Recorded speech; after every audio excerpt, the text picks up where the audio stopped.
In celebration of Halloween, here are some scary things that can happen while you're buying or selling residential real estate. My name's Mariam Hejazi. I've been helping people buy and sell residential real estate for over 12 years, and I've been loving Houston since 1987. Let's get into it. So, welcome to part two of my October Halloween fun series. I have my fun Witch Cat Halloween shirt on because if you live here in Houston, you know that it's usually pretty warm. And if you're in the Northeast and you're enjoying beautiful fall colors and frost on the roof type of mornings and the smoke coming out of your chimney and you're having cider, then good for you. But we're not having that in Houston because that basically doesn't exist until maybe Thanksgiving if we're lucky. So today I'm recording this video. It is high of 88 degrees, feels like probably about 91.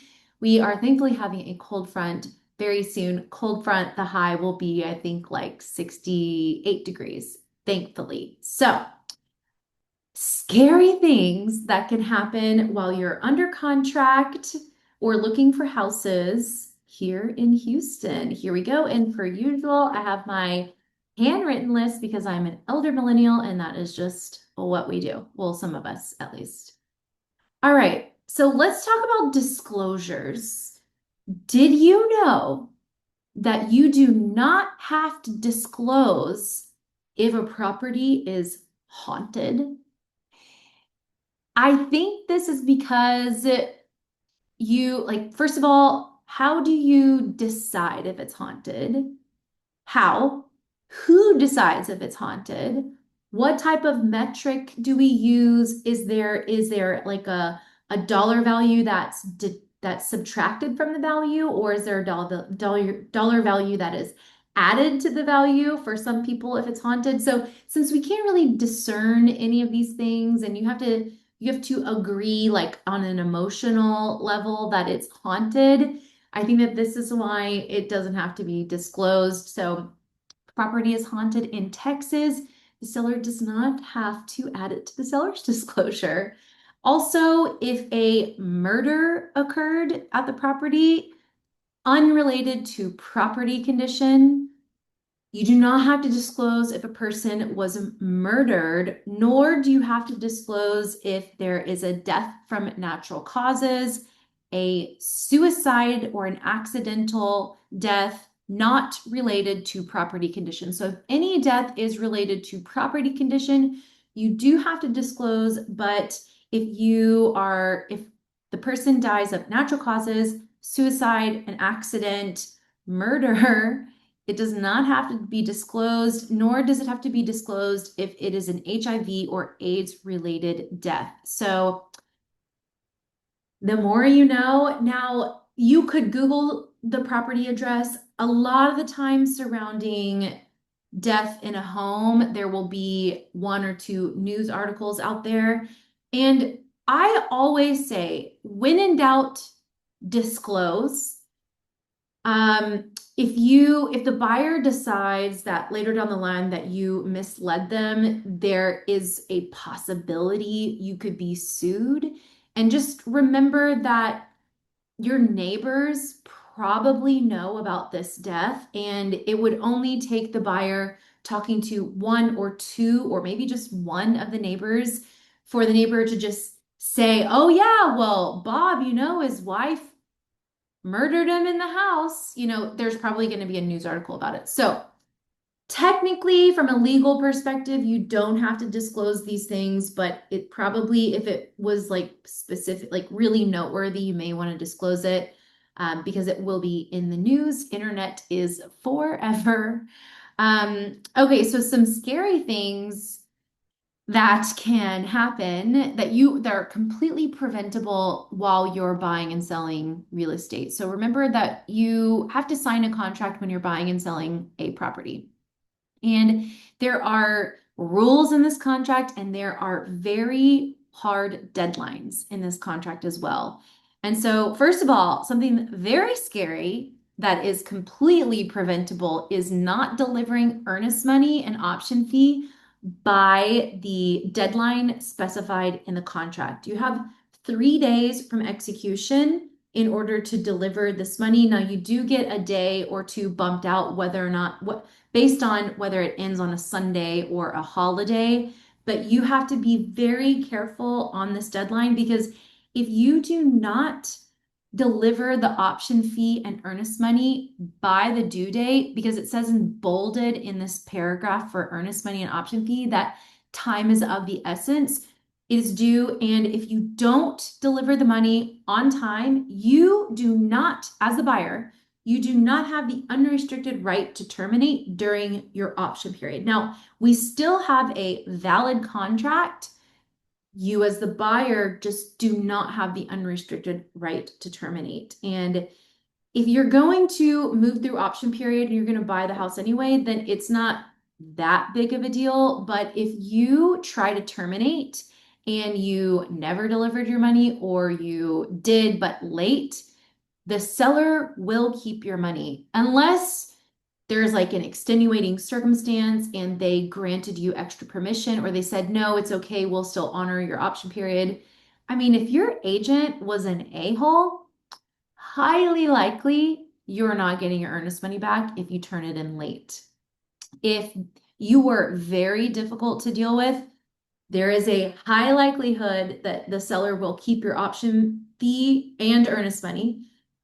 They have the full right to do so, even if you're the nicest person on earth. So, moral of the story, get your option fee and an earnest money into the title company before it's due and make sure it is receipted by or before the deadline.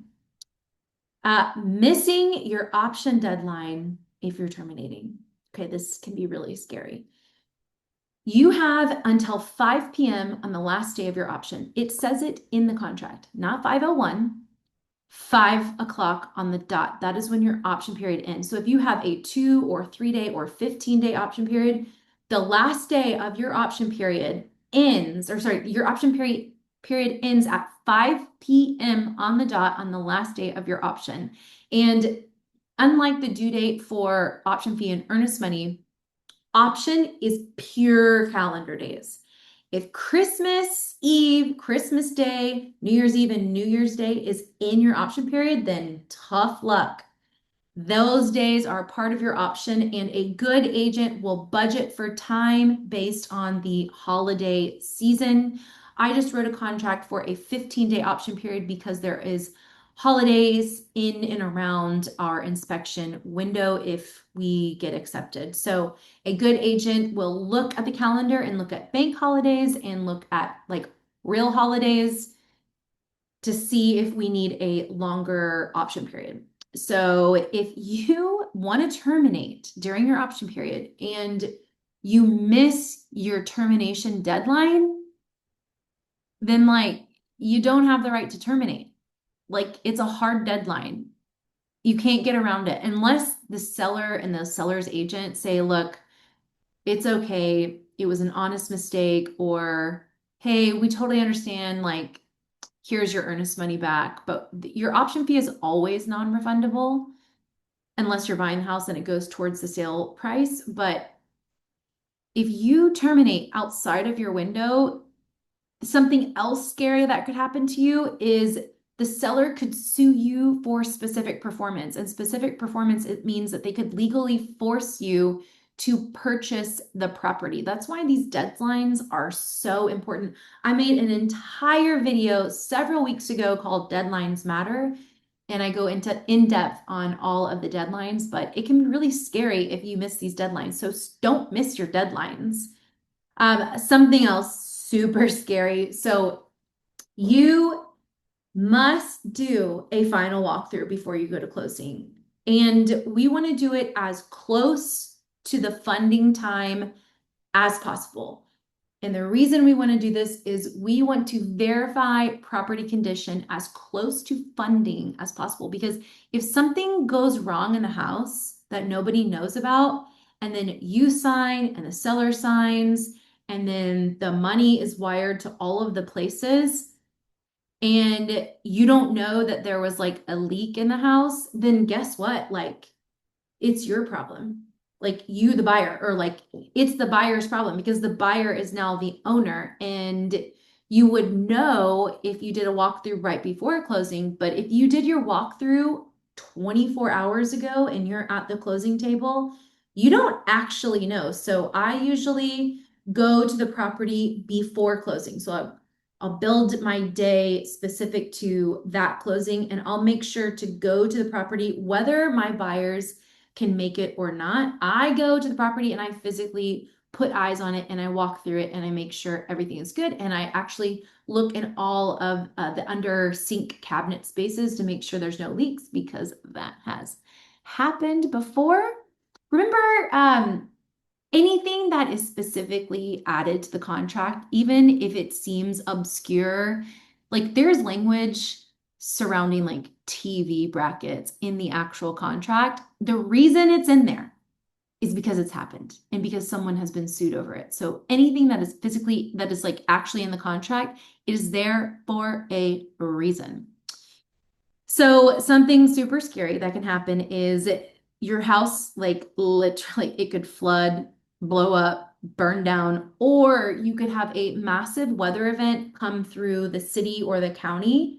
And if you are getting a loan and there is like a tropical storm, a hurricane, or like that crazy windstorm that we had in 2024 called Beryl, or not Beryl, the derecho, um, all of the closings will be halted. For loans, closings will be halted, and whoever is handling your loan will likely send out an appraiser or an inspector to verify the house is still in the same condition in which it went under contract at. So it will stop your closing. And I mean, could you imagine not doing a final walkthrough right before closing and like a pipe burst in your house?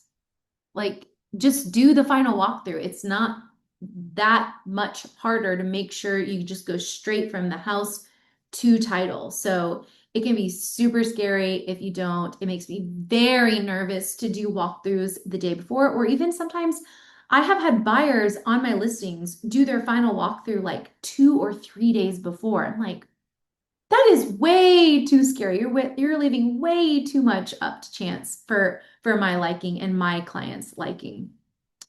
And then I already touched on this, but something very scary that can actually happen to you is if you, as a seller or the buyer, default on the contract. And this means if you do something that is not within the contract and you do something outside of your deadline, you can be sued for specific performance. And this means that if the buyer sues the seller for specific performance, if the seller defaulted, and the buyer wins on specific performance, they can force you to sell the house or sell the property, and vice versa. Sellers can sue buyers for specific performance. And typically in Texas, most buyers don't usually get held accountable for specific performance, but recently I have seen this happen that buyers were sued for specific performance and they weren't necessarily forced to buy the property, but the sellers were awarded damages. So don't ever bet on a judge ruling in favor. Just don't breach the contract. Just don't. Whenever your realtor goes over the legal ramifications of going outside of the contract, like you need to take heed and please just don't violate the contract because it's a legally binding document and it can get really scary. So, if you found this video helpful, please like, share, and subscribe and comment. I would love to hear your scary stories. And if you're looking for an agent in Houston that like really knows what they're doing, I'm your girl. I specialize in older homes built generally before 1980, estates. I've helped many people, many families sell estates, which actually happens to be sometimes people pass away in the house. So this is something that I have helped families deal with for over a decade now. So older homes, estates, medical residents, and helping people buy and sell at the same time, it actually can be really scary. So this sounds up your alley, leave me a comment. I would love to connect, schedule a Zoom call with me, reach out via email or text, and I would love to get together with you. And again, my name's Mariam Hejazi. I've been helping people buy and sell residential real estate for over 12 years, and I've been loving Houston since 1987. Don't let any of these scary things happen to you, and happy Halloween.